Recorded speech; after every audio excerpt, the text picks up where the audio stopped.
Assalamualaikum warahmatullahi wabarakatuh. Perkenalkan, nama saya Raisa Febriani. Saya di sini ingin menceritakan carpon tentang meraih impian. Kuring di leles ngaringkung di juru kamar nahan tuur nyoba-nyoba ngabereskeun hate ngabayangkan eta teh sagampang ngalempengkeun buuk nu sadar geus ditinggalkeun cimata kuring geus teu kakuduk teu kawas 2 jam kaliwat nalika kuring kedang nampi informasi resmi nomer saluler kuring henteu dikontak ku SMA. Kuring ngadangoan nepi ka waktu nungguan nu geus ditangtungkeun nyaeta jam 12 jeung bapa jeung indung kuring, tapi tungtungna nalika harepan kuring puncak dina detik akhir pengumuman jam heubeul gigireung rak buku hurung 12 kali. Ujung-ujung harepan kuring ngaleungit nalika wirahma waktu ninggalkeun kuring. Bapa ngusapan sirah reuheupan nu biasana ngaheunghap saleres mah beuki ngabebetkeun leungeun indung nu numpuk mimiti nangkep tak-tak. Karasa haneutna sebenarna ngajadikeun kuring malah leuwih hanjelu.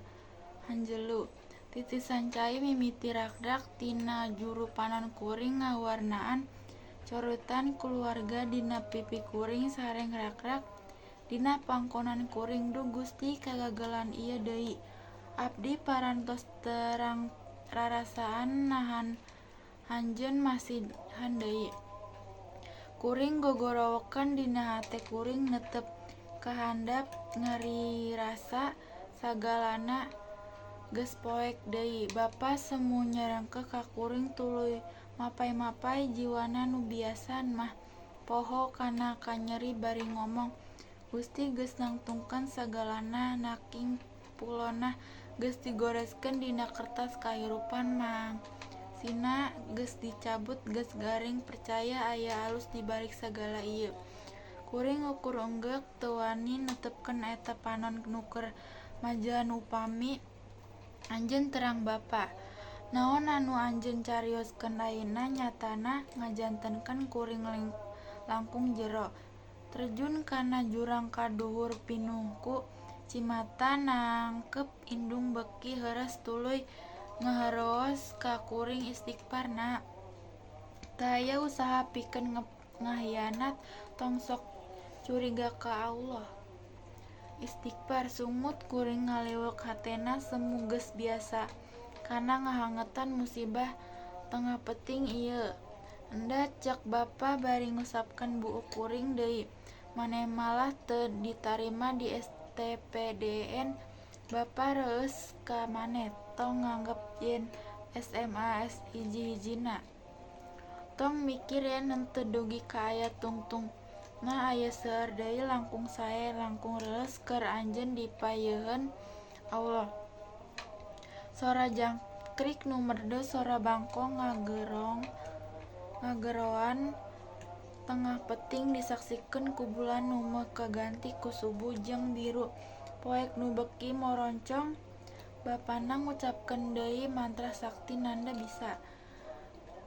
Ieu endah pisan ieu isuk basa kuring hudak tina sare tadi peuting masih ngariuk ku panon bareh jeung pipi ketan ku cimata kuring ngusap cai sesan nu meureun geus alatan penting tiis. Nyobieun boga tina kursi sadayana karasa kaku nyeri pisan kuring ngagerendeung lirih. Asa teu aya nu hudang ku ngareuhian sendi tuur mah semu rengkut teu kuat nahan raga. Nu manahna masih ancur kuring maksakeun dukungan awak kuring pikeun pindah tina posisi kuring tadi peuting nyebatkeun nami Gusti sareng tungtungna. Kuring neraskeun ngahelang kaluar ti kamar nuju kamar mandi nu biasana rame ku antrian isuk-isuk. Kuring ngambahan beungat. Kuring natep ngajarkeun anjeun raket dina henteu kusut teres kuring buru-buru nyandak cai wudu ngalempengkan baju sareng ngocorkeun sakujur hate ka nu cipta sujud ka anjeunna. Sataun ka tukang kuring ngarasa bunga deui hirup. Narika kuring kakara lulus SMA sarta mutuskeun teu narima beasiswa medis. Ngan saminggu tase acan kuring ngajantenkeun kaluarga kuring nangis kabuduan di aula sekolah. Nonton si Cikal ti 5 sadulur naek ka panggung. Nyolot plakat tulisan mahasiswa lulusan terbaik. Kapala sekolah macakan runtuyan prestasi anu ku kuring diraih nalika kuring kelas 10, 11 jeung 12. Sekian dari saya. Assalamualaikum warahmatullahi wabarakatuh.